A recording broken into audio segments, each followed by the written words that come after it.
그 다음 모든 증상은 우울한 것도 틱, 강박장애 다 자기를 이해하는 마음이 있다 이 말이에요. 틱이라는 것은 보통 어떻게 틱이 일어나는지 아십니까? 교통사고를 일어났고 어렸을 때 막 와서 내가 죽을 뻔했어요. 그러면 교통사고 일어났다는 그런 트라우마가 항상 이렇게 피하게 되잖아요. 이게 틱이에요. 이거 틱. 우울하다. 내가 우울하고 아무 말도 안 하고 있어야 다른 사람이 나를 이해해주고 보호해주고 한다. 그런 이득이 있다 이 말이에요. 결국 내가 살아나가기 위해서 만들어진 것으로 생각해요. 강박증도 마찬가지. 불안도 마찬가지. 범불안도 마찬가지. 모든 범불안 전체가 모든 게 불안이잖아요. 이렇게 앉아있으면 하늘이 아니 천장에 무너질지 모른다. 이런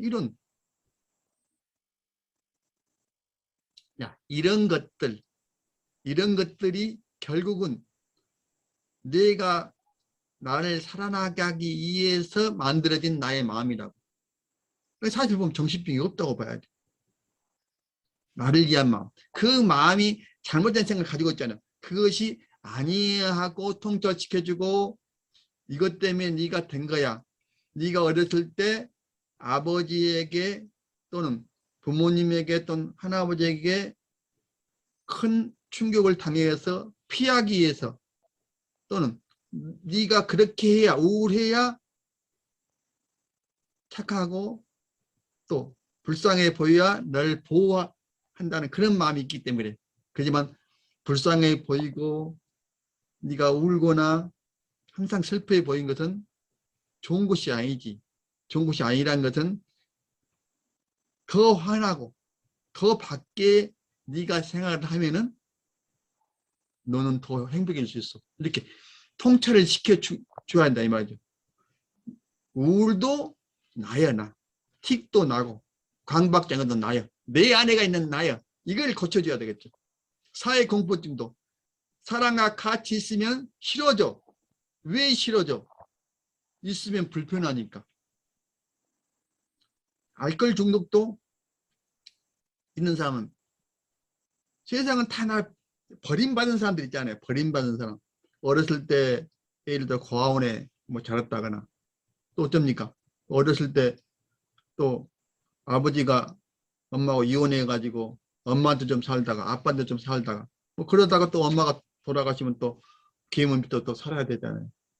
그래서 나는 버림받았어 하고 세상을 살았는데 이제 20살 이상 성인 됐어. 뭐 고등학교도 그럴 수 있는데 술을 먹어보니까 기분이 좋아져. 그러니까 술을 먹어. 애로움 때문에 인정받는 그런 애로움이 감소돼. 외롭지 않아. 술을 먹으면. 술이 친구가 됐어. 계속 술을 먹다 보니까 술을 안 먹으면 죽을 지경이야. 나를 위해서. 이게 세컨더리 개인을 해결하지 않고 두 번째 이득을 해결하지 않고 그 문제는 해결되지 않습니다. 보통 일반 상담에서는 두 번째 것을 냅두고 본 우울만 치료합니다. 알코올 중독만 치료합니다.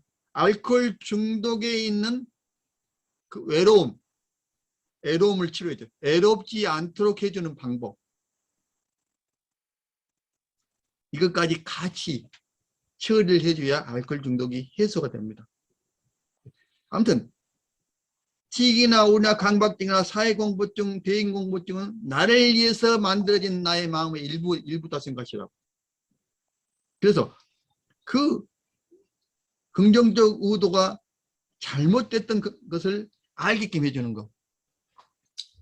그 1학기 때 그 갑상선 걸려가지고 이렇게 37분 만에 해결됐던 솔기훈 박사 그 보여드렸죠. 그걸 보면은 내 목에가 남편에 대한 반항, 목이 이제 이쁘다 했기 때문에 또는 시험에 대한 반항으로 그렇게 해야 나를 보호할 수 있다는 것.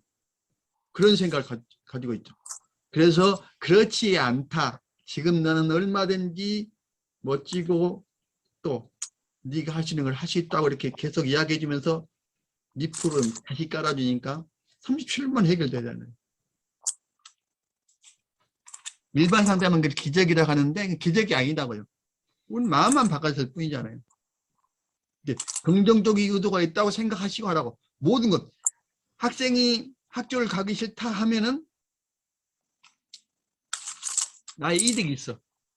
안 가면은 집에서 엄마가 이렇게 따뜻하게 해주는데 거기 가면 친구들이 뭐라 하는 친구도 있고 또 친구 사귀기 힘들어.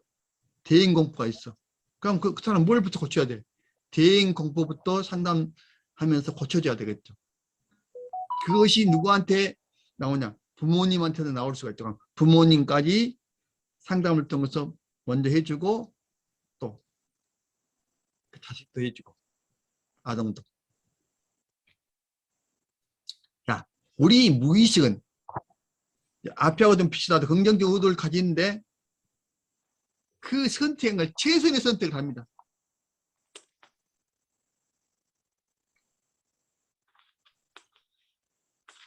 우리는 선택, 성경도 그런 말 나죠. 선택의 기로에 서 있죠. 이거 할 것인가 저거 할 것인가.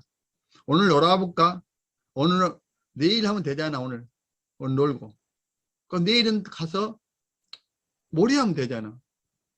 이렇게 계속 미뤄지는 것은 그러다 보니까 편해져.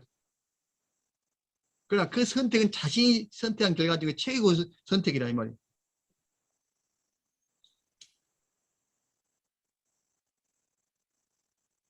자, 예를 들어서 아무리 남편이 나쁘다고 하지만은 좀 바람 피고 있다 하지만은 어떤 사람도 그러잖아요. 인기 좋은 게 저러지. 그러고 좋게 생각해 볼 수 있잖아요. 그래도 된다. 그러지만 이혼하지 않는다.